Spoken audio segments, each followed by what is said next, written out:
Hi friends, welcome back. എന്നത്തെയും പോലെ നമ്മുടെ സൂര്യൻ ചിരിച്ചുദിച്ചിട്ടുണ്ട് കേട്ടോ. രാവിലെ മോർണിംഗിൽ ചപ്പാത്തിയാണ് ബ്രേക്ക്ഫാസ്റ്റ് ആയിട്ട്. പിന്നെ കുറച്ച് ഉള്ളിയും കിഴങ്ങും മുട്ടയൊക്കെ വെച്ചിട്ട് ഒരു കറി ഉണ്ടാക്കാമെന്ന് വിചാരിച്ചു കേട്ടോ. അങ്ങനെ ഞാൻ തന്നെ ഇട്ടോ കറിയൊക്കെ ആക്കണത്. കറിയൊക്കെ ഉണ്ടാക്കി ഇത് അതുപോലെ ഒന്ന് ഗ്രേവി ആയി കിട്ടിയിട്ടുണ്ട്.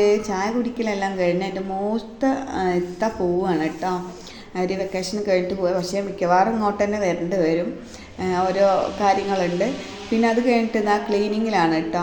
മക്കൾ പോണതിന് മുന്നേ തന്നെ നമ്മൾ ക്ലീനിങ്ങൊക്കെ കഴിച്ചിട്ടുണ്ടായിരുന്നു. അതും കൂടി ഇതിലൊന്ന് ആഡ് ചെയ്യുന്നുണ്ട്. ഉച്ചക്കുള്ള ഫുഡാണിത് കേട്ടോ. ചോറും കിഴങ്ങും കുറച്ച് ഗ്രേവി, ചിക്കൻ ഗ്രേവിയൊക്കെ ആയിട്ട് പിന്നെ ഉണക്കമീൻ ഫ്രൈ ചെയ്തതുണ്ടായിരുന്നു.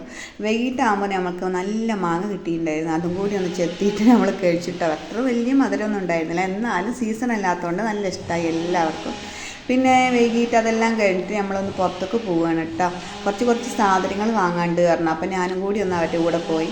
അങ്ങനെ നമ്മൾ റെയിൽ കിടന്ന് പോകുമ്പോൾ എടുത്തൊരു വീഡിയോ ആണ് കേട്ടോ. ഇതെൻ്റെ സിസ്റ്ററിൻ്റെ വീട്ടിൽ നിന്നായിരുന്നു ഞങ്ങൾ പോയത്. അത് കഴിഞ്ഞിട്ടാണ് ഇവിടെ പടത്തേക്ക് വന്നിട്ടുണ്ടായിരുന്നത്. അങ്ങനെ നമ്മൾ പോകുമ്പോൾ സംസാരിച്ചതും കൂടിയേ ഞാൻ അതിലൊന്ന് വോയിസ് കൊടുത്തതാണ്.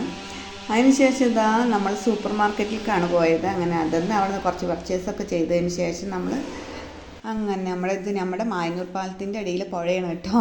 അപ്പോൾ കുറച്ച് നേരം സൂപ്പർ മാർക്കറ്റിലേക്ക് പോയി വന്നതിന് ശേഷം നമ്മൾ അത് കൂടെ ഒന്ന് നടക്കാമെന്ന് വിചാരിച്ച്.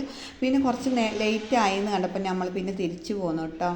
അങ്ങനെ നമ്മൾ തിരിച്ചു പോരുകയാണ്. അതൊക്കെ കഴിഞ്ഞ് നല്ല വിശപ്പുണ്ടായിരുന്നു. ഞങ്ങൾ ഓരോ പൊറാട്ടയും കൂടി എൻ്റെ ഒരു ഇക്കാടെ ഷോപ്പ് തന്നെ ഉണ്ടായിരുന്നു. അവിടെ കയറിയിട്ട് ഓരോ പൊറാട്ടയും കൂടിയും കഴിച്ച് ഞങ്ങൾ തിരിച്ചു പോകുന്നു. ഇത്രയൊക്കെയുള്ള എല്ലാവർക്കും ഇഷ്ടമാവും വിചാരിക്കും.